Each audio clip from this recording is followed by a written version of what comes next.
స్వచ్ఛమైన నాణ్యమైన గౌదర్పార్ పూజా ఉత్పత్తులు www.gaudarpar.com ద్వారా ఆన్లైన్ లో ఆర్డర్ చేయండి. మీ ఇంటిని దేవాలయంగా మార్చుకోండి. నమస్తే రమగారు. నమస్తే చేయ. రమగారు, రాఖీ పౌర్ణమి ఉంది మనకి. ప్రతి సంవత్సరం చేసుకుంటూ ఉంటాం. మీరు ఎప్పుడు చెప్తారు మనది కాదు, మన సంస్కృతి కాదు అనుకున్నా కూడా అలా నలుగురితో నారాయణ కదండి. మీరు కడతారండి? నాకు అలవాట్లేదు చేయ. అలవాట్లేకపోయినా చాలా మంచివి చేస్తున్నాం, ఇది ఎందుకు చేయకూడదు అని కొంతమంది ప్రశ్నిస్తారు. అలవాట్లేదు, చేయను అంతే. మేము చెయ్యం. రాఖీ కట్టి నిలబెట్టుకోవాల్సినట్టుగా లేదు మా సంబంధం. ఏంటంటే ఇది మనం ఒకళ్ళతో ఒకళ్ళు కలిసి ఉండటానికి ఇది ఒక మంచి పద్ధతి అమ్మా. ఫ్రెండ్లీగా ఉంటాం, ఇచ్చిపుచ్చుకునే ధోరణి. అక్కైనో అక్క చెల్లెల్లో మనం కాపాడాలని తమ్ముడికి, అన్నదమ్ముడితో మనం సయోధ్యగా ఉండాలని అక్క చెల్లెలకి నేర్పించే విధానం. యాక్చువల్గా మనం జరుపుకునేది, మా వాళ్ళు జరిపేది చెప్తాను నేను. జంధ్యాల పూర్ణిమ జరుపుతారు. జంధ్యాల పూర్ణిమ అంటే ఈ రోజున జంధ్యం యజ్ఞోపవీతం మార్చుకునే రోజు. ఎవరైనా యజ్ఞోపవీతం మార్చుకుంటారు. మొన్న జనవరి తర్వాత నుంచి మనకి ఉత్తరాయణంలో ఒడుగులు ఉపనయనాలు అవుతాయి. అవును. ఉపనయనమైన వాళ్ళకి, ఉపనయనమైన సంవత్సరం లోపల వచ్చిన జంధ్యాల పౌర్ణమి రోజున, ఇది ఈ శ్రావణ పౌర్ణమికి ఉపాకర్మ జరుపుతారు. ఉపాకర్మ అనే ఒక ప్రత్యేకమైన క్రియ, హవనం అది కూడా ఉంటుంది. ఆ ఉపాకర్మ కోసం ఈ రోజు చాలా ఇంపార్టెంట్. ఈ రోజున యజ్ఞోపవీతం తప్పకుండా మార్చుకోవాలి. కొంతమంది సంవత్సరం అయినా అలాగే జీర్ణోపవీతాలు వేసుకుని తిరుగుతూ ఉంటారు. మధ్యలో ఎప్పుడో పెరిగిపోతే దాన్ని వదిలేసి వేసుకోకుండా ఉంటారు. అలాంటి వాళ్ళు, లేదా జీర్ణం అయిపోయింది మురికిగా మకిలిగా ఉన్న, తప్పకుండా ఈ రోజున యజ్ఞోపవీతం వేసుకునే విధి. ఎవరైతే యజ్ఞోపవీతాలు ఉన్నాయో, ఎవరు వేసుకునే పద్ధతి ఉందో వాళ్ళు ఇది చేయటం. ఈ రోజున పౌర్ణమి రోజున, ఈ రాఖీ పౌర్ణమి అంటావా, నేను చెప్పాను కదా, ఒకళ్ళతో ఒకళ్ళు మానవ సంబంధాలు మెరుగుపరచుకోవడానికి ఇది ఒక అవకాశం. మన వాళ్ళు, మన బజరంగ దళ వాళ్ళు ఈ ఎక్కడైనా పిల్లలు కనపడితే వాళ్ళతో ఒకరికొకరు రాఖీలు కట్టించేటాలు అలాంటివి కూడా చేస్తారు. రాఖీ కట్టేస్తే మనం అన్నదమ్ములు, అక్క చెల్లెళ్ళు ఇలా అయినట్టు, అక్క తమ్ముళ్ళు, అన్న చెల్లెళ్ళు అయినట్టు. దీనికి ఈ బంధానికి ఒక ప్రత్యేకమైన గుర్తింపుని తెచ్చింది రాఖీయే కదా. చాలా సంవత్సరాల నుంచి కడుతూనే ఉన్నారమ్మా. ఎప్పటి నుంచో మన వాళ్ళు కూడా అన్ని ప్రాంతాల్లోనూ చేస్తారు. నార్త్ ఇండియన్స్ విశేషంగా ఈ పండగ నాడు తప్పకుండా రావాలని పెట్టుకుంటారు. మన వాళ్ళు కూడా, నేను అనుకున్న ఇటీవల 2-3 జనరేషన్స్ నుంచి, మీ దగ్గర కొంచెం తక్కువ ఉందేమో, మీ తర్వాత నుంచి బ్రదర్స్ ఎక్కడైనా ఉంటే అక్కడికి రాఖీలు పంపించటం, కొరియర్ చేయటం. వాళ్ళు ఏదో గిఫ్టో ఏదైనా ఇవ్వటమో, లేదా ఏదైనా ఫ్రెండ్షిప్ జత ఇస్తారు, అక్క తమ్ముడు లేదా అన్న చెల్లెలు, అంతే. ఇది మంచి సంగతే. మీ ఇళ్లలో లేకపోయినా పాటించవచ్చు. మేము అలా చేయట్లేదు. మేము ఓల్డ్ జనరేషన్ కదా, ఓల్డ్ స్కూల్ కాబట్టి మన పద్ధతులే కొన్ని పాటిస్తాం తప్పిస్తే అన్నీ మేము కూడా పాటించలేకపోతాం. మనవి కూడా మనకు అవకాశం ఉన్నవి పాటిస్తాం కదా. ఇది మంచిది. ఈ రోజున ఎలా అయిందంటే, వివాహాలు అయిపోయిన తర్వాత 25 ఏళ్ళు 30 ఏళ్ళు అయిపోయిన తర్వాత కూడా అన్నదమ్ముల మీద, అక్కచెల్లెళ్ళ మీద యుద్ధాలు ప్రకటించే కాలంలో ఉన్నాం మనం. కొంత డబ్బులను, కొంత బంగారమును, కొన్ని రకాల ఆస్తులను, హక్కుల కోసం పోరాటం, ఈ కోర్టు దాకా వెళ్ళటము. మనం ఇట్లాంటివి ఏమైనా చేస్తే మన ఇంట్లో పుట్టిన పిల్లలు ఎలా ప్రవర్తిస్తారు అనేది ఒకళ్ళతో ఒకళ్ళు, మన పిల్లలు సయోధ్యగా లేకపోతే మనకు కుదురుతుందా? మనకు కుదరదు. మన పిల్లలు సయోధ్యగా ఉండాలి. మనమేమో మనతోటి వాళ్ళతో, అన్నదమ్ముల తోబుట్టువులతోటి సయోధ్యగా ఉండం. ఇది మంచిది కాదమ్మా. ఈ కాలం చెడు కాలం వచ్చేసింది. పైగా ఈ రాఖీ పౌర్ణమి రోజున మనం ఇంకా చాలా ఉన్నాయి, అవి ఎన్ని రకాలో చెప్తారు జయ. దీనికి ఎప్పుడో బలిచక్రవర్తితో విష్ణుమూర్తి, బలిచక్రవర్తితో చూడబోతే ఆయన ఉండిపోమన్నట్ట, తనతోటి పాతాళంలో ఉండిపోయట విష్ణుమూర్తి. ఆయన్ని తెచ్చుకోవడానికి లక్ష్మీదేవి వెళ్ళి బలి చేతికి రక్ష కట్టి విష్ణుమూర్తిని తెచ్చుకుందట. అప్పటి నుంచి ప్రారంభమైంది ఈ సంప్రదాయం అంటారు.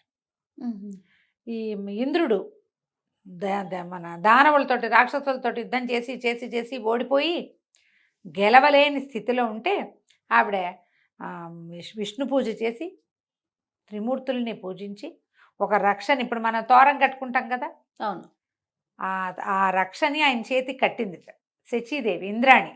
కట్టేసరికల్లా దేవతలందరూ తాము పూజ చేసిన రక్షలన్నింటినీ, అందరి పూజ కలిస్తే, అన్ని పాజిటివ్ సోర్స్లు కలిస్తే ఒక అద్భుతమైన పాజిటివ్ సోర్స్ అవుతుంది కదా. అందరూ తమ తమ రక్షల్ని ఇంద్రుడికి కట్టాక ఆయన గెలిచట్ ఆసారి. అందుకని అప్పటి నుంచి ఈ రక్షాబంధనం మొదలైందని. నేను నీతో ఉన్నాను, నీకు బలం అవసరమైతే నేను బలం అవుతాను, నీకు శక్తి అవసరమైతే నేను శక్తి అవుతాను, నీకు సహాయం కావాలంటే ఆ సహాయాన్ని నేను అవుతాను, నేను నీతో ఉంటాను అని చెప్పటమే రాఖీ. అద్భుతమైన రక్షాబంధనం. విషయం కదా. అంతే. ఇప్పుడు రాఖీ అంటున్నాం, దాన్ని అక్కడ అలా మార్చుంటారు రక్షాబంధనము. అంతే. మనం ఈ రక్షలు చాలా చోట్ల కడతాం. వివాహాది శుభకార్యాల్లో రక్షాబంధన ముహూర్త సుముహూర్తోస్తు అని చెప్తారు. సుముహూర్తకాలే సూర్యాదీనం నవానాం గ్రహాణం అత్యంత ఆనుకూల్యత ఫల ప్రాప్తిరస్తు అని కూడా చెప్తారు. అది ఖచ్చితంగా చేతిలో అక్షింతలు వేసి వెనక్కి తిప్పించి కట్టిస్తారు. మనం కూడా తోరాలు ఖచ్చితంగా కట్టుకుంటాం. ఇది రక్షణనిస్తుంది. ఈ విధానాన్ని అనుసరించదలిచిన వాళ్ళు చక్కగా అనుసరించండి అమ్మా. కొత్త వాళ్ళు కూడా చక్కగా చేయొచ్చు. మన అలెగ్జాండర్ భార్య ఆమె పురుషోత్తముడికి పంపించిందని ఒక రక్షాబంధనం, ఆ దానిని మన్నించి ఆయన అలెగ్జాండర్ దొరికిన చంపకుండా వదిలిపెట్టాడని చెప్తారు. చెయ్యి కత్తెత్తేసరికల్లా ఆమె కట్టిన రక్షాబంధనం కనపడుతూ మిలమిల్లాడుతూ కనిపించేసరికి ఇప్పుడు ఇతన్ని సంహరిస్తే ఆమె సౌభాగ్యం పోతుందని వదిలిపెట్టాడు పురుషోత్తముడు అంటారు. అలాంటిది కూడా చరిత్రలో ఒక కథ ఉంది. అంత విలువిచ్చేవారు. అంత విలువిచ్చేవారు. ఇప్పుడు ఊరికే ఏదో నామకే వాస్తే వాళ్ళు ఇచ్చే ఓ బహుమతి కోసమో ఇది పండగ ఈ రోజున ఇది చెయ్యాలి మన సంస్కృతి సాంప్రదాయం అని కాదమ్మా, దాన్ని నిలబెట్టుకోమని. అది ఓ తాడుతో అయిపోయిందా? అయిపోదు కాదు కదండి. కాదు కదా, నిలబెట్టుకోవాలి. బాంధవ్యాన్ని నిలబెట్టుకోవటం కోసమే ఇలాంటి పద్ధతులు ఏర్పరిచి పెట్టారు. ఇప్పుడు మనం ఎంతసేపు ఫోన్లు వాట్సాప్లు ఫేస్ టైంలు వచ్చేసినాయి చేయ. ఇది వరకు ఏముండేది, ఆడపిల్లలు పెళ్ళిళ్ళు చేస్తే ఎక్కడో ఉండేవాళ్ళు. అసలు వాళ్ళ ఇంటి నీళ్లు కూడా తాకూడదు పుట్టింటి వాళ్ళు అనేవాళ్ళు తెలుసా. ఆడపిల్లల ఇంటి నీరు కూడా పుట్టింటి వాళ్ళు తాకూడదు. కొన్ని ప్రాంతాల్లో అట్లా ఉన్నాయి, పురుళ్ళకి పుణ్యాలకి పంపేదిలే, ఏం లేదు. ఈ రక్షాబంధనానికి తప్పకుండా అన్నదమ్ముడు వచ్చి ఎంగిలి పడ్డము అలా ఉండేది. అందుకని కూడా ఇది పెట్టారు. పుట్టింటికి రావటానికి ఒకసారి వెళ్ళి మంచం చూసి రావటము, అలాంటివి మొహం చూపించి రావటము. ఈ సిద్ధాంతాలన్నీ ఎందుకు పెట్టారంటే ఈ పిల్లలకి ఇంకో దారి కనపడాలి కదా పాపం. అంతేగా. అన్నదమ్ములతోటి సౌఖ్యం కొంత. అప్పుడేంటిది, పైగా ఇంకో ప్రాబ్లం ఉండేది. అప్పుడు ఆడపిల్లలకి ఏం పెద్దగా ఇచ్చేవాళ్ళు కాదు చేయ. పెళ్ళిళ్ళు చేసి 8 ఏళ్ళకి 10 ఏళ్ళకి పెళ్లి చేసి పంపించేసేవాళ్ళు. వాళ్ళకి ఏటా ఎంతో కొంత బహుమతి తమ పుట్టింటి నుంచి లభించడానికి కూడా ఇది ఒక అవకాశంగా ఉండేది. ఇప్పుడు మనం ఏముంది, మన పద్ధతులు అట్లా లేవు కదా, మనం నిరంతరం కలుస్తూనే ఉంటాం. కానీ ఈ కలిసే కాలంలో కూడా సంవత్సరాల తరబడి అన్నదమ్ముల అక్క చెల్లెళ్ళ మొహాలు చూసుకొని దౌర్భాగ్యులు ఇప్పటికీ ఉన్నారు అట్లాంటి వాళ్ళు. ఒకే ఊర్లో ఇది దౌర్భాగ్యులు అంటే తిట్టు అనుకోకండి దయచేసి. భాగ్యం లేని వాళ్ళు. దౌర్భాగ్యులు అంటే బ్యాడ్ వర్డ్ కాదు, అది మీ తాలూకు దురదృష్టాన్ని చెప్పటమే. అంతే. భాగ్యం లేకపోవటం. ఒకే ఊర్లో ఉన్నా కూడా చూసుకున్న ఊర్లు కూడా ఉంటాం. చూసుకోరు, మాట్లాడుకోరు, పోట్లాడుకుంటారు. దానికి అవతలావిడ మొగుడో ఈయన భార్యో కారణం అవుతారు. అవును. వాళ్ళు వాళ్ళ బాంధవ్యాలు కాపాడుకుంటారు, వీళ్ళ బాంధవ్యం కాపాడడానికి ఇష్టపడరు. తమ తమ్ముడో తమ అక్క చెల్లెలో ఎన్ని తిట్లు తిట్టినా ఆడవాళ్ళకు ఓకే. ఆడపడితోటి ఏదైనా తేడా వస్తే దాన్ని దూరం పెట్టేయాలని చూస్తారు.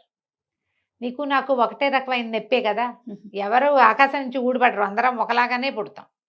భగవంతుడు చెప్పాడమ్మా, నీకు ఏది నొప్పి కలుగుతుందో ఆ క్రియ ఇతరులకి చెయ్యకు. నువ్వు ఎంత పుణ్యం చేసినా, ఎన్ని పూజలు చేసినా, ఎంత దానం చేసినా నీకు ఫలితం రాదు. నీకు నొప్పి కలిగే క్రియని నువ్వు ఇంకొకళ్ళకి చేయకూడదు. అద్భుతమైన ధర్మం అదొకటే. నువ్వేం దానం చేయకు, ఏం చేయకు. కానీ అయ్యో నాకు బాధగా ఉందంటే వాళ్ళకు కూడా బాధగా ఉంటుంది, వాళ్ళని పని చేయకూడదు అని మానేయాలి. అది నిన్ను కాపాడుతుంది. ఈ కుటుంబాల్లో ఎలా వచ్చేసిందంటే ఏమిటో డబ్బులు కట్టుకుపోము సాము. మనమన్నే చూసాం 4-5 ఏళ్ల క్రితం ఎందుకు చచ్చిపోతామో తెలియకుండా పుసుకుని చచ్చిపోయారు ఎంతమందో. అవునండి. కారణం తెలియకుండా పోయాం కదా, ఇప్పటికీ పోతున్నాం. మర్చిపోతాం కదా, మర్చిపోతున్నాము. మర్చిపోతే ఎట్లా? ఒక్కసారి కనుక తప్పిందంటే భగవంతుడు ఇది మన మీద నుంచి ఆయన చేయి తీసేస్తే గోవిందోహరి మన సంగతి. ఈ డబ్బులో ఇవో ఏముంది, బతుకున్న నాళ్ళు ఇప్పుడు అసలు 2, 3 ఒకళ్ళు ఇద్దరే కదమ్మా. అన్నదమ్ములు అక్క చెల్లెల్ని కాపాడుకోపోతే ఎట్లా? ఒకళ్ళ కోసం ఒకళ్ళు ఎంతో కొంత ఉండాలి కదా. వాటి కోసం మెటీరియలిస్టిక్ థింగ్స్ కోసం ఎక్కువ పాకులాడకండి. ఒకవేళ అది అలాంటిది ఏదైనా మీ మధ్య ఉన్నా తమ్ముడే, పేకాటే. వ్యవహారంగా ఉండనండి, బాంధవ్యాన్ని బాంధవ్యంగా ఉంచుకోడు. అది దానికోసం కొట్లాడుకుని ఇవి తెగొట్టుకోవద్దు. దానికి ఆసరా ఇచ్చే పండుగే మన రాఖీ పండుగ. మీ వీలున్నట్టుగా జరుపుకోండి. అన్నదమ్ముడు ఎవరైనా ఉంటే వాళ్ళకు కొంచెం చక్కగా బొట్టు పెట్టి ఓ స్వీట్ ఏదైనా పెట్టి ఈ రాఖీ కట్టి ముందు వెనకాల మీ ఇంట్లో హారతి ఇచ్చి ఎలా చేస్తారో అలా అట్లా చేయండి. టీవీలో యూట్యూబ్లో చూడండి ఎలా చేయాలో బాగా చూపిస్తారు. అది చూసి ఫాలో చేసి చక్కగా చేయించండి. మీ ఇంట్లో ఇద్దరు పిల్లవాడు ఉంటే వాళ్ళతో పిల్లతోటి పిల్లవాడికి చక్కగా రాఖీ కట్టించండి. దాన్ని బాగా చూసుకోవాలి. దీని అర్థం అది కడుతుంది నువ్వు గిఫ్ట్ ఇస్తావు కాదు. అమ్మాయిలకు కూడా అర్థమయ్యేలా చెప్పాలి. నువ్వు ఇలా కడుతున్నావు అంటే అన్నయ్యని తమ్ముడినో ఎప్పుడు సపోర్ట్ చేయాలి, ఎప్పుడు వాళ్ళకి తోడు ఉండాలి, కలిసి ఉండాలి మీ ఇద్దరు అని పిల్లలు కూడా చక్కగా అర్థమయ్యేలాగా చెప్పండి. ఈ రోజున హయగ్రీవ జయంతి కూడా జరుపుతారు జయ. హయగ్రీవుడి కథ చెప్పుకున్నాం కదా మనం ఇదివరకు. హయగ్రీవుడు కూడా ఆయనకి హయగ్రీవాన్ని విష్ణుమూర్తికి అంటించిన రోజు ఇది అని చెప్తారు. ఆయన హయగ్రీవుడిగా పునర్జీవితుడైన రోజుగా చెప్తారు.